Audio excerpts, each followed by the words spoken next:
नमस्कार, स्वदेश विशेष आप देख रहे हैं। मैं हूं आपके साथ प्रशांत पांडे। तपती गर्मी की मार से बचाती है मानसून की फुहार और इस बार मानसून सामान्य रहने का अनुमान है, लेकिन गर्मी का मूड सामान्य कतई नहीं। मार्च से ही पारे का मूड बिगड़ना शुरू हो गया था। अप्रैल महीने में मई जून वाली जोरदार गर्मी की मार पड़ी। ऐसे में मानसून के आने से पहले हीट वेव की मार से कैसे खुद को बचाएं, खुद को बीमार होने से कैसे आप रोक सकते हैं और इसके साथ ही कौन से ऐसे फूड्स हैं, हेल्थ ड्रिंक्स हैं जिनको आपको अपनी डाइट में अब बदलाव के तौर पर शामिल करना होगा, इन सभी पहलुओं पर दिग्गज एक्सपर्ट से आज चर्चा होगी।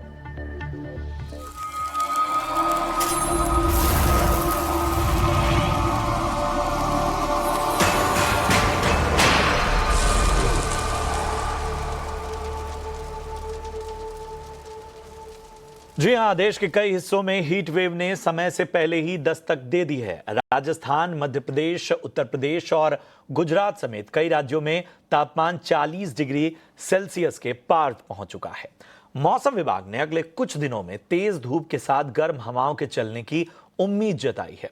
इन दिनों दिल्ली, उत्तर प्रदेश, बिहार, राजस्थान, मध्य प्रदेश, हरियाणा, पंजाब, इन सभी राज्यों में जोरदार गर्मी पड़ रही है। तमाम जो इलाके हैं वो तप रहे हैं और लोगों को उमस और गर्मी का एहसास हो रहा है। लेकिन इन सब के बीच में राहत की भी खबर है। निजी मौसम एजेंसी स्काईमेट ने अनुमान जताया है कि इस मॉनसून देश में सामान्य बारिश होगी।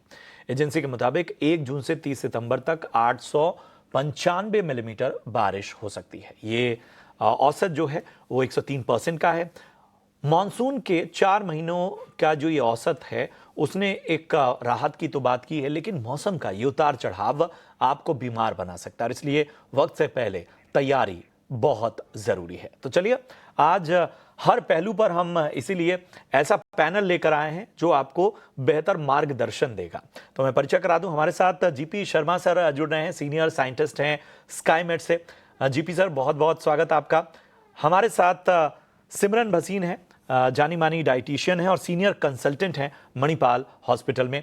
सिमरन, आपका भी बहुत बहुत स्वागत। और हमारे साथ हमेशा हमारे शो की अक्सर शोभा बढ़ाने वाली और लोगों को बेहतर तरीके से मार्गदर्शन देने वाली डॉक्टर स्वाति माहेश्वरी जुड़ चुकी हैं। आप सीनियर फिजिशियन हैं। डॉक्टर स्वाति, आपका भी बहुत बहुत स्वागत। तो जीपी सर, सबसे पहले चूंकि मौसम की बात हो रही है तो मैं आपके पास ही आना चाहूँगा। बताइए, ये जो अनुमान है ये किस ओर इशारा कर रहे हैं? हालांकि ये अगर स्थितियां बेहतर भी हो रही हैं तो वक्त से पहले गर्मी ने लोगों को तपाना भी शुरू कर दिया है। बिल्कुल। अप्रैल और मई का महीना वैसे ही करीब करीब जब तक मानसून नहीं आता गर्मी तो बढ़ती रहती है। मार्च से अप्रैल ज्यादा, अप्रैल से मई ज्यादा और जून में जब तक मानसून नहीं आता उन क्षेत्रों में तापमान लगभग लगभग बढ़ता ही रहता है। और ऐसा इस बार भी देखने को मिल भी रहा है और ऐसा सिलसिला चलता रहेगा। हीट वेव कंडीशंस जरूर हैं, दिल्ली में भी हैं, कई सारे राजस्थान और गुजरात में विशेषकर बहुत तेज जिसको सीवियर हीट वेव कंडीशन कहते हैं वो चल रही हैं। राहत की बात यह है कि जैसे देश के उत्तरी भागों में पंजाब, हरियाणा, दिल्ली समेत और राजस्थान के भी कुछ क्षेत्रों में अगले 3 दिन में हीट वेव अबेटमेंट जिसको बोलते हैं उसके होने की संभावना रहेगी। दिल्ली में भी तापमान में गिरावट आएगी। काफी सारे स्थानों पर वर्षा भी संभावित रहेगी। जहां तक मानसून का सवाल है, स्काईमेट ने अपना जो अनुमान जारी किया है, अच्छा मानसून, क्योंकि नॉर्मल मानसून जो है 96% से 104% और उसका अपर एंड में जो 103% तक का अनुमान स्काईमेट ने दिया है। हम एक डिसेंट मानसून की का अनुमान दिया है। संभावना है देश के काफी सारे क्षेत्रों में एक अच्छा सीजन, अच्छी वर्षा और अच्छा रेनफॉल डिस्ट्रीब्यूशन देखने को मिलेगा। मानसून की खासियत तो ये भी है कि ऐसा नहीं होता है कि उसकी चाल लगातार सभी महीनों में या सभी क्षेत्रों में एक जैसी रहे, ऐसा इस बार भी नहीं होगा। लेकिन कुल मिला के बात करें तो एक अच्छे मानसून की, और विशेषकर मैं कहूँगा कि जो कोर मानसून मंथ्स जुलाई और अगस्त हैं, उनमें अच्छा रेनफॉल चलिए, डिस्ट्रीब्यूशन देखने को मिलेगा। ये जी। वाकई एक बेहतर स्थितियां हैं और राहत की जो फुहार कह सकते हैं वो लेकर आएंगी। डॉक्टर स्वाति, मैं आपके पास आना चाहूँगा। हम पिछले दफ़ा भी जब चर्चा कर रहे थे तब यही कह रहे थे कि थोड़ा जब इस तरह से पहले ही गर्मियाँ आ जाएं तो शरीर को तैयार करना होता है, लेकिन हम देख रहे हैं कि मेरे ख्याल से कुछ भी हो जाए, मौसम का उतार चढ़ाव तो आप कितने ही अंदर से बेहतर हो, वो तो मार पड़ेगी ही आपको। और वो हम देख भी रहे हैं, हर स्तर पे देख रहे हैं। मतलब ना सिर्फ आपको बुखार, जुकाम, बाकी चीज़ों की, उसके अलावा डिहाइड्रेशन, डायरिया, हम देख रहे हैं आंखों के इन्फेक्शन इस बीच बहुत बढ़ गए हैं। हम देख रहे हैं कि स्किन एलर्जीज बहुत बढ़ रही हैं और शायद ही कोई परिवार हो जिसमें इस तरह की दिक्कतें नहीं सामने आ रही हैं। तो हमें बताएं कि ये जो गर्मियां हैं, ये इस बार ज़्यादा तकलीफ दे नज़र आ रही हैं आपको?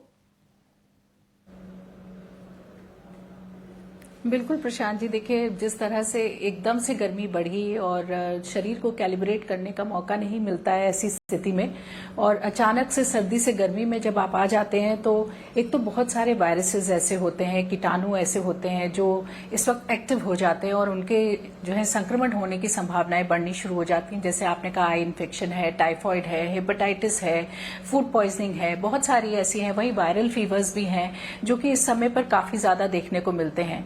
वहीं जो गर्मी इटसेल्फ है उसकी वजह से भी बहुत सारी बीमारियां हैं। हीट क्रैम्प्स हैं या हीट एग्जॉशन लोगों में दिखाई देता है, हीट स्ट्रोक तक जो है देखने को मिल सकता है।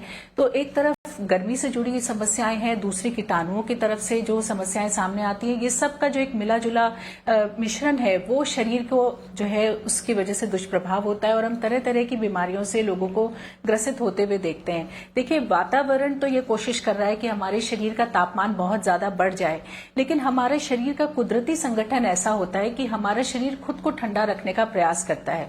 उसके लिए बहुत ज्यादा पसीना बनाएगा शरीर, हमारी जो ब्लड वेसल्स होती हैं त्वचा के अंदर वो डायलेट होनी शुरू होती हैं ताकि शरीर ठंडा रहे। लेकिन हमें भी वो प्रयास करने की जरूरत है कि हम शरीर की उस ठंडा करने में मदद करें, यानी कि हम ऐसे कपड़े पहने जिससे कि हमारे शरीर की हीट जो है वो आसानी से बाहर निकल जाए। जैसे सूती कपड़े पहने, हल्के रंग के कपड़े पहने, ताकि आपके शरीर को उसमें मदद मिले।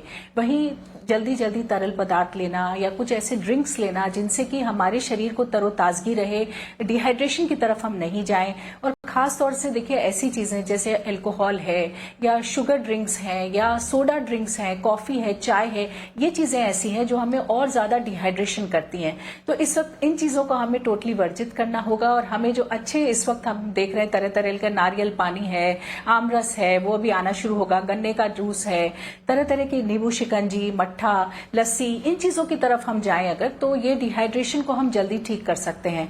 वहीं साथ में ये भी ध्यान रखें कि ऐसे समय में सोडियम पोटेशियम की भी शरीर में बहुत कमी होती है जब बहुत पसीना आता है। तो स्पोर्ट्स ड्रिंक है या ORS है, या कोशिश करें कि किसी भी तरह से थोड़ा सा नमक जो है वो वापस शरीर के अंदर इस वक्त जाना बहुत जरूरी होता है। इन बातों का ध्यान रखें और साथ ही जब बाहर निकलें तो अपनी त्वचा का खास तौर से ध्यान रखने की जरूरत है कि सनस्क्रीन लगा के निकलें, कोई टोपी पहन के, सन ग्लासेस लगा करके, कोई छाता लेकर के या कोई ऐसा कपड़ा लेकर के निकलिए जिससे आप समय से धीरे धीरे गीला करके उससे जो है अपना चेहरा पोंछ सकते हैं, गर्दन पोंछ सकते हैं, तो थोड़ा सा अपने को ठंडा रख सकते हैं। तो ये सारे प्रयास जो है इस वक्त हम सब लोगों के लिए करना बहुत जरूरी है ताकि जो गर्मी की इन मार बातों है का वाकई वो आपको हमारे ऊपर ध्यान नहीं रखना पड़े। होगा उसका जो डॉक्टर स्वाति ने कहा। और सिमरन, मैं आपके पास आना चाहता हूं। हमने तमाम समस्याएं समझ ली इस हीट वेव की। अब हमें बताइए कि जाहिर सी बात है कि हमारी तो पूरी, अगर हम भारतीय लाइफस्टाइल को देखें, जीवन शैली को देखें, खासतौर पर परंपरागत, तो हम हर मौसम के हिसाब से हर त्योहार में कुछ चीज़ें ऐसी होती हैं जो बताती हैं कि वो मौसम का भोजन है। तो इन गर्मियों में बताइए कि हमें अपने ब्रेकफास्ट, अपने लंच, अपने डिनर या अपने पूरे डाइट में क्या बदलाव करना चाहिए? ये बात आपने बिल्कुल ठीक बोली कि समर्स जल्दी आ गए हैं एंड हमें अपनी बॉडी को प्रिपेयर करना है ताकि हम हीट स्ट्रोक, डिहाइड्रेशन जैसी प्रॉब्लम से बच सके इन समर्स में। तो इसके लिए बहुत सारी ऐसी चीजें हैं जो आपके खाने में हम इंक्लूड कर सकते हैं जो आपकी बॉडी के नेचुरल टेम्परेचर को मेंटेन रखेंगी, बॉडी के इलेक्ट्रोलाइट बैलेंस को मेंटेन रखेंगी। अगर हम बात करें कि हमें सुबह से लेकर रात तक कैसे कैसे अपने दिन की डाइट में क्या क्या इंक्लूड करना चाहिए जो कि हमारे को हेल्प करेगी हीट स्ट्रोक, डिहाइड्रेशन से प्रिवेंट होने के लिए। तो अगर हम दिन की शुरुआत करें, सबसे पहले अपने दिन की शुरुआत हमेशा पानी से करें। ज्यादातर सर्दियों में हम लोग बादाम, नट्स इससे अपने दिन की शुरुआत करते हैं। तो समर्स में हमें इनकी क्वांटिटी थोड़ी सी कम करने की जरूरत है, क्योंकि ये भी बॉडी में बहुत ज्यादा हीट जनरेट करते हैं। अगर आप ले भी रहे हैं तो इसको ओवरनाइट सोक करके लें। सोक करने से इनकी जो तासीर होती है वो ठंडी हो जाती है, और थोड़ी सी क्वांटिटी कम करें। बॉडी को ठंडा रखने के लिए अगर आप ड्राई फ्रूट्स भी ले रहे हैं, मॉर्निंग की शुरुआत कर रहे हैं, तो व्हाइट पेठे का जूस या एशगोर्ड जूस डाइट में बहुत हेल्प करता है आपकी बॉडी को कूल डाउन रखने के लिए। बहुत एंशियंट रेमेडी है एशगोर्ड जूस, जो हम यूज करते आए हैं अपनी बॉडी को कूल डाउन रखने के लिए। इसके अलावा अगर हम एंशियंट चीजों की बात कर रहे हैं, तो गोंद कतीरा सालों से हमारे घरों में यूज होता आ रहा है, जो आपके शरीर को बहुत ठंडा रखता है। इसको आप नींबू पानी में नमक डाल के ले सकते हैं, क्योंकि ये आपके इलेक्ट्रोलाइट इम्बैलेंस को होने से प्रिवेंट करेगा, जो कि अक्सर डिहाइड्रेशन की वजह से, डायरिया की वजह से देखा जाता है समर्स में। गोंद कतीरा, नींबू पानी, इन सब में इलेक्ट्रोलाइट्स प्रेजेंट होते हैं। सोडियम होता है, पोटेशियम होता है। जब हम नमक वाला नींबू पानी पीते हैं तो ये आपको लंबे समय तक हाइड्रेटेड भी रखते हैं। इसके अलावा अपना कोई भी मील आप कर रहे हैं वो हल्की रखिए, तब तक खाइए जब तक आपका पेट 80% फुल नहीं हो जाता। अगर आप ओवर ईटिंग करोगे या बहुत ज्यादा रिच या हैवी मील्स लोगे, तो वो और ज्यादा आपकी बॉडी में हीट जनरेट करेगी। तो मील्स को लाइट करें। वाटर बेस्ड मील्स अपनी डाइट में ज्यादातर इंक्लूड करें। दाल, पतली तरी वाली सब्जियां, या हम इंक्लूड कर सकते हैं ज्यादातर सूप्स इंक्लूड कर सकते हैं, क्योंकि अभी ट्रांजिशन फेज है मौसम का, एंड बीमारियां होने का बहुत ज्यादा खतरा रहता है। तो ये आपको बीमारियों से भी प्रिवेंट करेगा। फ्रूट स्मूदीज हम अपनी डाइट में इंक्लूड कर सकते हैं रादर देन फ्रूट जूसेस, क्योंकि जूसेस आपके लिए एकदम से शुगर बढ़ाते हैं, डायबिटीज पेशेंट्स के लिए नहीं रिकमेंड होते। तो फ्रूट स्मूदी हम इंक्लूड कर सकते हैं, जिसमें आपको फाइबर को छानना नहीं होता। ये भी आपकी बॉडी को कूल रखने में बहुत हेल्प करता है। इसके अलावा जैसे हमने डिस्कस करा नारियल पानी में पोटेशियम होता है, ना कि सिर्फ हाइड्रेशन के लिए ये बहुत अच्छा है। आप क्योंकि इसमें पोटेशियम है, आपको लंबे समय तक हाइड्रेटेड रखता है। प्लस हाई ब्लड प्रेशर जिनको है उनके लिए भी बहुत अच्छा है समर्स में नारियल पानी पीना। कुछ ऐसी चीजें और हैं जो हम अपनी डाइट में इंक्लूड कर सकते हैं, जो आपके शरीर को और ठंडा रखेंगी, जैसे कि सब्जा सीड्स होती हैं, बेसिल सीड्स होती हैं, पुदीने के पत्ते होते हैं। ये आपके स्टमक में हीट बनने से रोकते हैं, प्रिवेंट करते हैं एक्सेस बॉडी हीट को। तो पुदीना अपने नींबू पानी में आप जरूर इनकॉर्पोरेट कर सकते हैं। वो बहुत हेल्प करता है आपकी बॉडी को कूल डाउन रखने में।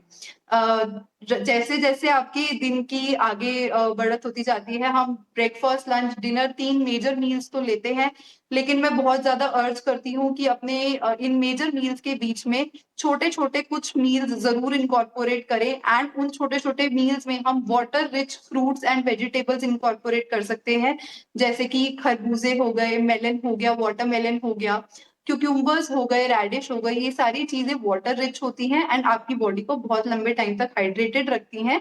तो आप अपनी सारी मील्स अपने टाइम से लीजिए, लेकिन अपनी मील्स के बीच में ये छोटे छोटे स्नैक्स आपको और ज्यादा हाइड्रेटेड रखने में हेल्प करेंगे। 8 to 10 ग्लासेस ऑफ वाटर मैं एट दर्शकों से लीस्ट आप कहूंगा कि दिन ये में सारी पीजिए चीजें इन सब चीजों के साथ। आपको अगर ऐसा लग रहा है कि अरे सिमरन ने जो चीजें बताई हैं वो मिस ना हो जाए, तो यहाँ इस एक्सपर्ट पैनल में जितनी चीजें बताई जा रही हैं, ये पूरा जो हिस्सा है वो यूट्यूब पर हमारे डिजिटल वर्ल्ड पे हम इसको पोस्ट करेंगे, तो आप रिविजिट कर सकते हैं। लेकिन गौर से ये शो देखते रहिए।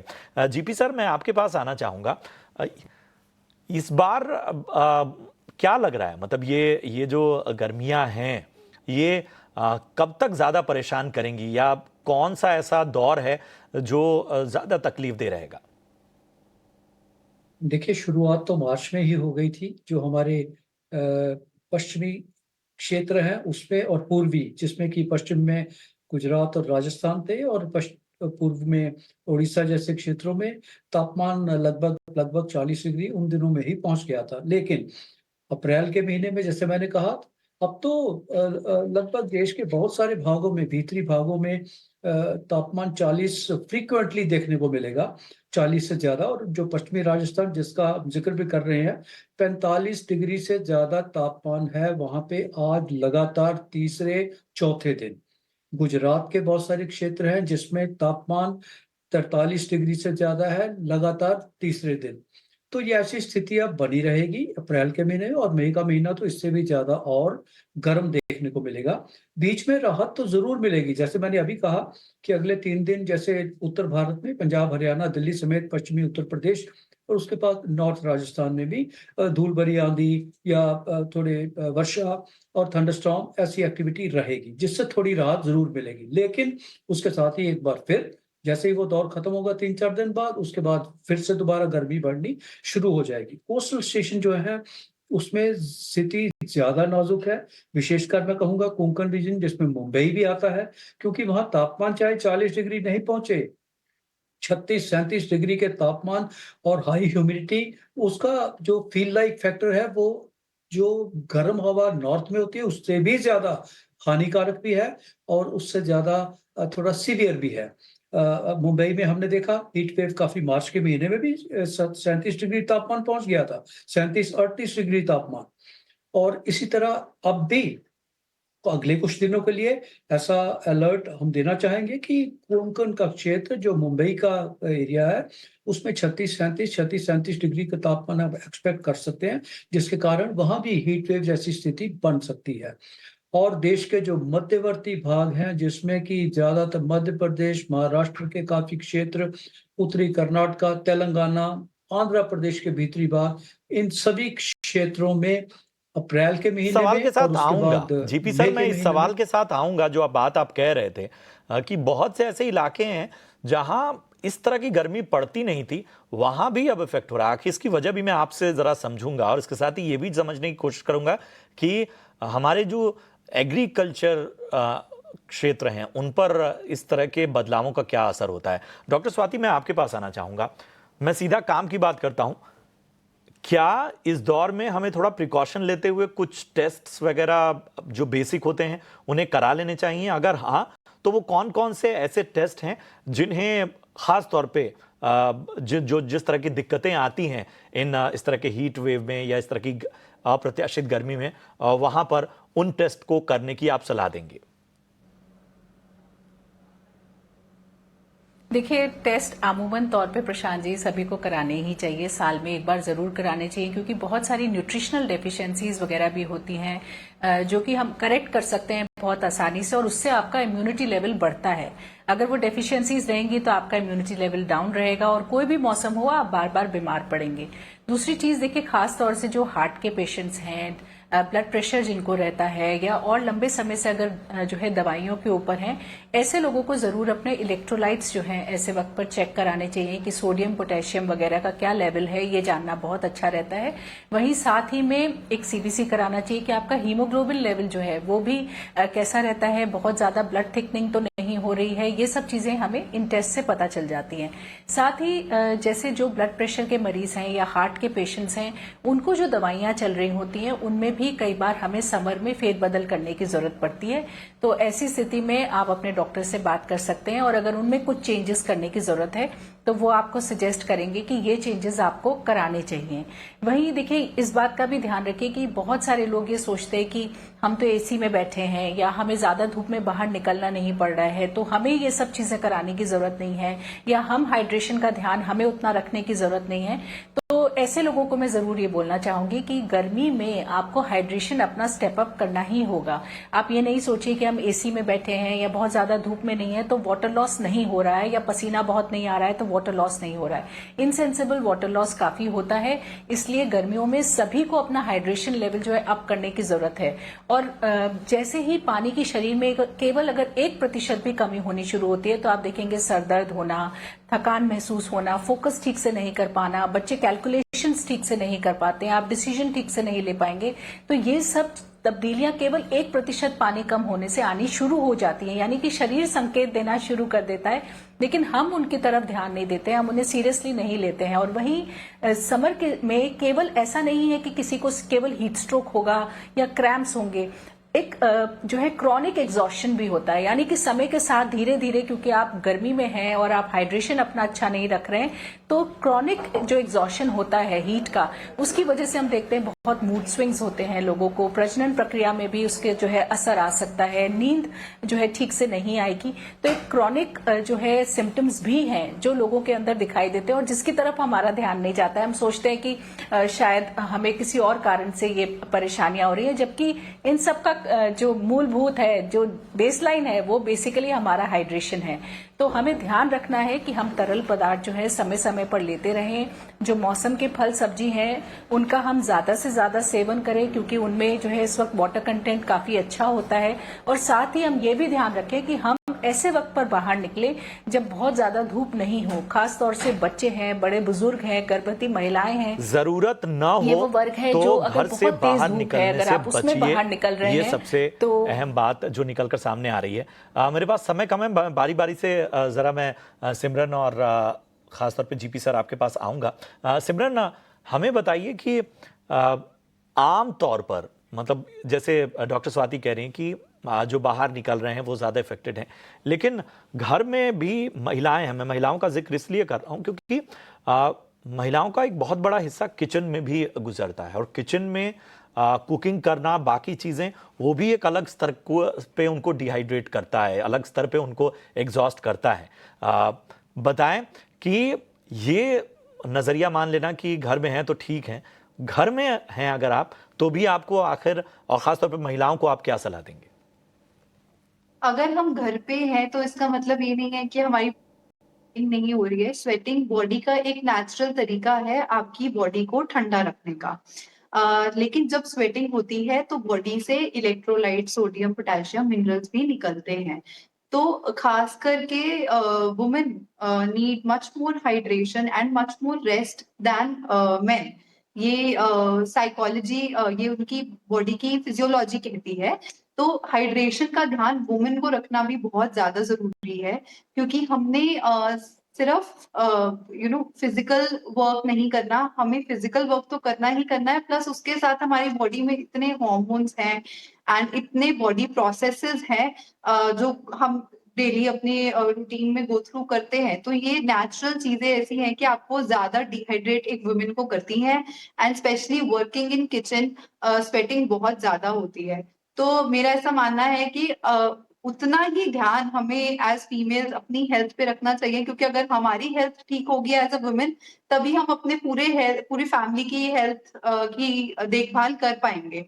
तो आप अगर ये सोच रहे हो कि मैं घर में हूँ और इसीलिए आप अपनी हाइड्रेशन का ध्यान नहीं रख रहे हो, आप थोड़ी थोड़ी देर बाद लिक्विड्स नहीं इनटेक कर रहे हो, देन आपको बहुत ज्यादा चांसेस हैं कि आप डिहाइड्रेट बहुत जल्दी हो सकते हो। आपको बहुत ज्यादा थकान रहने लग जाएगी। इवन कि आप सिम्टम्स देख सकते हो कि आप बिल्कुल ही एग्जॉस्ट हो जाते हो और आपका मन करता है कि बस आप जाकर लेट जाओ। बॉडी में इतनी टायर्डनेस हो जाती है। तो ये सारे सिम्टम्स हैं, सिग्नल्स हैं आपकी बॉडी जो आपको दे रही है कि दैट समथिंग इज रॉन्ग, आप कुछ गलत कर रहे हो अपने शरीर के साथ। एंड कई बार वो गलती सिर्फ पानी की कमी होती है, जैसा कि हमने इंपॉर्टेंट डिस्कस पॉइंट्स है। मेरे करा पास कि समय हेडेक कम है होने लग सिमरन, जाती मेरे है। पास समय कम है। मैं एक आखिरी सवाल के साथ जीपी सर आपके पास आता हूं। हमें बताइए कि ये जो हमारा एग्रीकल्चर क्षेत्र है, इस पर इन उतार चढ़ाव का क्या असर होता है? देखिए, अभी तो जो उत्तर भारत है या मध्य भारत है, उसमें तो फसलें जो है कटाई के कगार पर है, और कई जगह तो शुरू हो भी चुकी है। वैसे भी हम कहते हैं बैसाखी जो 13 अप्रैल को होती है, तो उसके आसपास तो बड़े सारे पैमाने पर बिल्कुल कटाई शुरू हो जाती है। इस वक्त अगर थोड़ा मौसम शुष्क रहता भी है, गर्मी थोड़ी पड़ती भी है, तो फसलों के लिए वो अच्छा माना जाता है।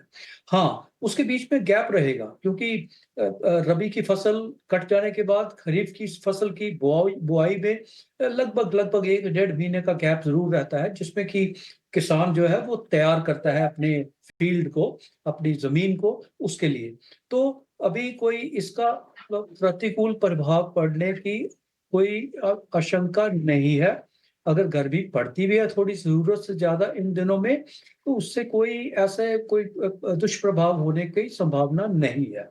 हाँ, जब मानसून आता ये है, बात है। उसमें अगर पर्याप्त समय और पर्याप्त वर्षा उन क्षेत्रों में हो तो वो जरा फायदेमंद रहेगी, लेकिन कोई चिंता का विषय चलिए, नहीं है एग्रीकल्चर के ये लिए बड़ी राहत बढ़ती की हुई बात गर्मी। आपने बताई जी। और शायद इसी पॉजिटिव नोट के साथ इस शो को अब कंक्लूड करना होगा। शुक्रिया करेंगे जीपी सर, अपना कीमती समय आपने दिया। इसके साथ ही डॉक्टर स्वाति, आपका भी बहुत बहुत धन्यवाद। सिमरन, आपने हमें ज्वाइन किया और इतनी महत्वपूर्ण टिप्स दी, आपका भी बहुत बहुत शुक्रिया। और हम आपसे वादा चाहेंगे कि आगे भी इस तरह के जब शोज होंगे तो हम चाहेंगे कि आप हमारे पैनल की शोभा बढ़ाएं। बहुत बहुत शुक्रिया, आप सभी ने अपना कीमती समय दिया। चलिए, तो ये थी आज की चर्चा। और बस ये है कि जब इस तरह की गर्मियां आ जाएं, जब वक्त से पहले गर्मियां आ जाएं और मौसम में उतार चढ़ाव हो, तो थोड़ा तैयारी पहले से और ज़्यादा पुख्ता करनी चाहिए और उसमें हमने आपको गाइड करने का काम किया। उम्मीद करते हैं जानकारियां आपको पसंद आई हो। फिलहाल हमें और हमारी पूरी टीम को दीजिए इजाज़त। आप देखते रहिए ET नाउ स्वदेश। नमस्कार।